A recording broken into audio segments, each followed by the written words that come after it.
The last days of the war were very strange and scary. The Germans were moving out. You saw burned pieces of paper in the air. They were burning the records, all the different things that they had done. And you heard their cars leaving. I was 10 years old at that time.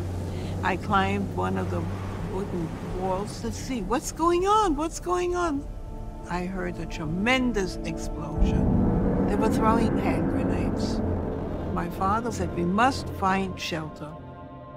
And we went into this dark, filthy basement. And a few other persons came down. They were scared too. One had a little candle. And it felt like it illuminated a whole world. And we thought, as long as we have a flicker of light, maybe something will get better. The light to shine to a new life.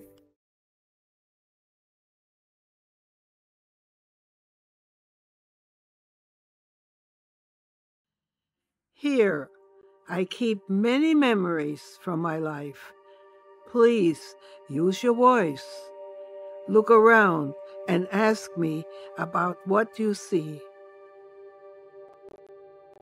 My name is Inge Auerbacher.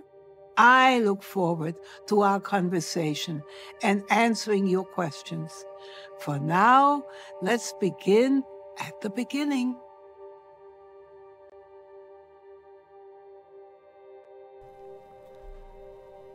Tell me about the beginning. I was very fond of my grandma. I called her Oma in German. She was a wonderful, wonderful lady. She came from a very large family, 14 children, and she gave me the most precious gift when I was 2 years old, my doll, Marlene. I found out much later that the model's name was actually Inga. I never knew that. But my mother, for instance, she loved movie stars, and my doll had blonde hair, blue eyes, and she showed me an album.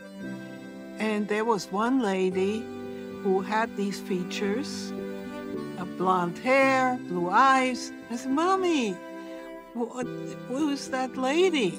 He said, Marlene Dietrich.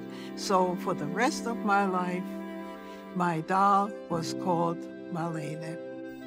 And she meant the world to me. I was an only child. And she became my sister, my best friend, my everything for the rest of my life.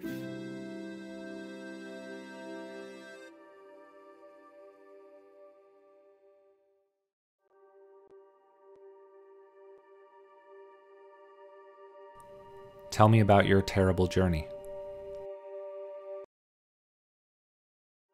One morning, when I was 7, my grandmother, my parents, and I received our orders for transport.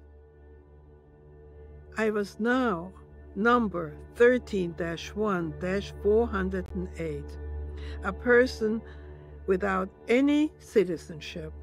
My parents and I were shipped out by passenger train to the Terezin concentration camp in Czechoslovakia.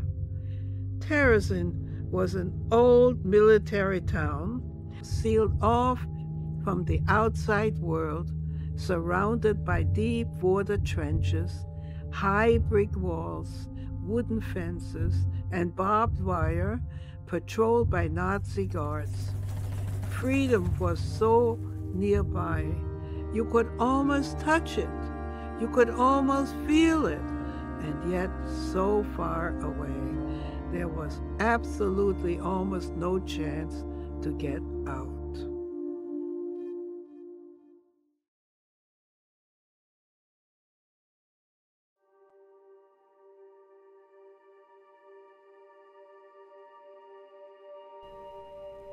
Who was the stranger you'll never forget? During those big deportations in 1944, everybody ran around in the camp with a number around their neck for the next transport. And one day I'm walking one of the streets, and a man was almost crazed. And he came to me with a box, also perhaps similar to my memory box here, and said to me, "Take this box. It's something to remember me by." And I opened it, and I saw some knitted things, some threads, colorful threads in it. Actually, a lousing solution. We all had lice, and a few other things.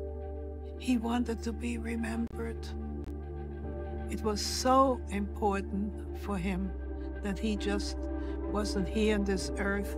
He had no clue that perhaps in a few days he would not be alive anymore. And that is the memory of him. And perhaps my memory box will do the same. Whoever is listening in or seeing it, ask questions. Look at my pictures. Look at my things that I'm showing you. It's very important. I also want to be remembered one day.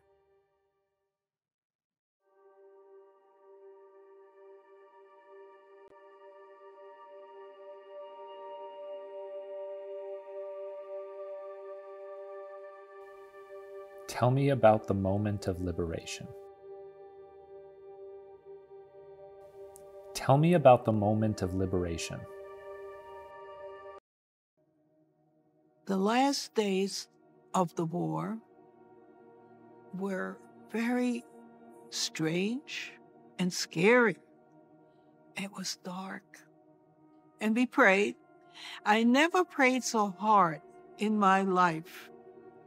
Seeing those letters of the Hebrew language in my mind being illuminated. And somehow late in the evening, somebody decided to go up, and the shine of this candle showed him the way up. It shone the way to freedom.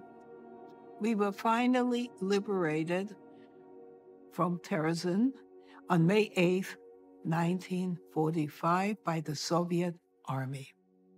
You would think to be liberated would be a very joyous celebration. But you start to think about the whole story. Where are we going to go now?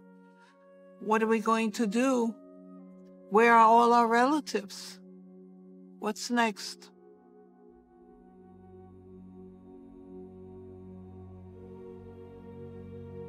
As a survivor, I feel a special obligation to tell my story, to keep the voices, especially of the children, alive.